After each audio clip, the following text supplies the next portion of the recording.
इन दिनों अयोध्या का राम मंदिर रामलला की प्राण प्रतिष्ठा को लेकर चर्चा का केंद्र बना हुआ है। इस बीच भगवान राम और उनसे जुड़ी कहानियों पर भी खूब बात हो रही है।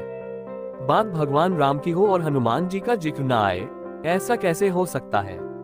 मर्यादा पुरुषोत्तम के परम भक्त हनुमान जी की कहानी भी दिलचस्प है। बताया जाता है कि राम भक्त हनुमान का जन्म वर्तमान के झारखंड में नक्सलवाद प्रभावित गुमला जिले के अंजन धाम में हुआ था।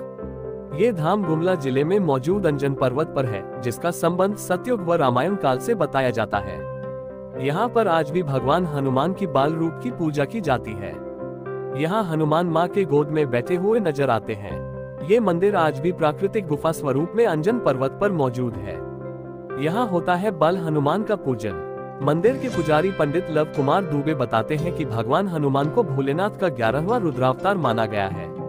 शास्त्रों के अनुसार हनुमान जी की माता का नाम अंजनी था। माता अंजनी ने इसी पहाड़ की चोटी पर स्थित इसी गुफा में हनुमान जी को जन्म दिया था।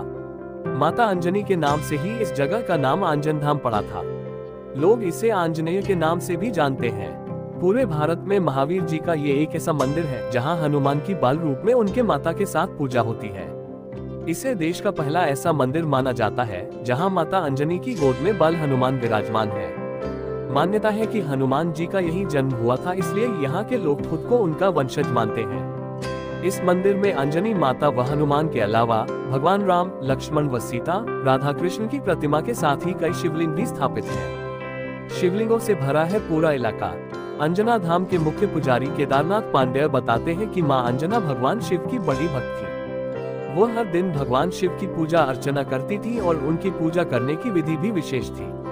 वह साल के 365 दिन अलग अलग शिवलिंग की पूजा करती थी, जिसके प्रमाण अब भी यहाँ देखने को मिलते हैं। आज भी इस क्षेत्र में 365 शिवलिंग और तालाब मौजूद हैं। केदारनाथ पांडेय बताते हैं कि तुलसीदास की रामचरितमानस किताब में किष्किंधा कांड में अंजन पर्वत का उल्लेख मिलता है। इसके अलावा यहाँ के जंगलों में आज भी बड़ी संख्या में वानर पाए जाते हैं। रहस्यों से भरी है अंजनी गुफा। केदारनाथ पांडेय के मुताबिक मां अंजना और महावीर का वर्तमान मंदिर कुछ वर्ष पहले ही बनाया गया है। इससे पहले उस स्थान पर करीब 1500 फीट की गुफा थी। मान्यता थी कि मां अंजना गुफा के अंदर के किसी रास्ते से खटवा नदी तक जाकर स्नान कर लौट आती थी। बाद में भक्तों ने गुफा में एक प्रतिमा स्थापित कर दी, जिसके बाद लोग अक्सर वहां पूजा के लिए जाया करते थे। ऐसा कहा जाता है कि एक आदिवासी ने माता को खुश करने के लिए वहां गुफा के बाहर बकरे की बलि दे दी, जिससे गुस्सा होकर अंजना माता ने गुफा के द्वार को बंद कर दिया।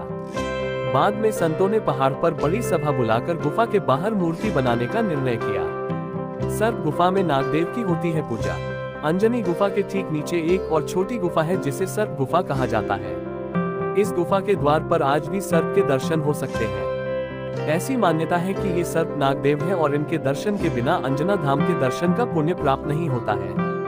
रामनवमी से महावीर जयंती तक लगता है मेला। अंजना धाम में साल भर भक्त दर्शन के लिए दूर दूर से आते रहते हैं। सुबह के समय यहाँ विशेष भीड़ देखने को मिलती है। पुजारी केदारनाथ पांडेय बताते हैं कि सुबह के समय सैकड़ों लोग मंदिर में मां अंजना और महावीर के दर्शन के लिए आते हैं।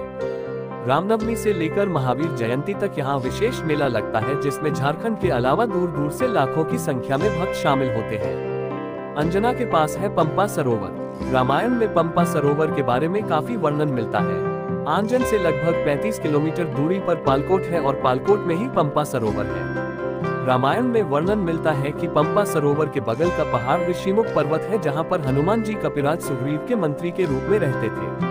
इसी पर्वत पर सुग्रीव का भगवान श्री राम से मिलन हुआ था। इस पर्वत पर बना एक मंदिर आज भी लोगों की आस्था का केंद्र है। आंजन धाम आने वाले भक्त पंपा सरोवर और ऋषिमुख पर्वत के दर्शन जरूर करते हैं। बताया जाता है कि करीब 10 साल पहले तक इस सरोवर में बड़ी संख्या में कमल के पौधे थे, जो कि समय और प्रदूषण के कारण अब नष्ट हो गए हैं।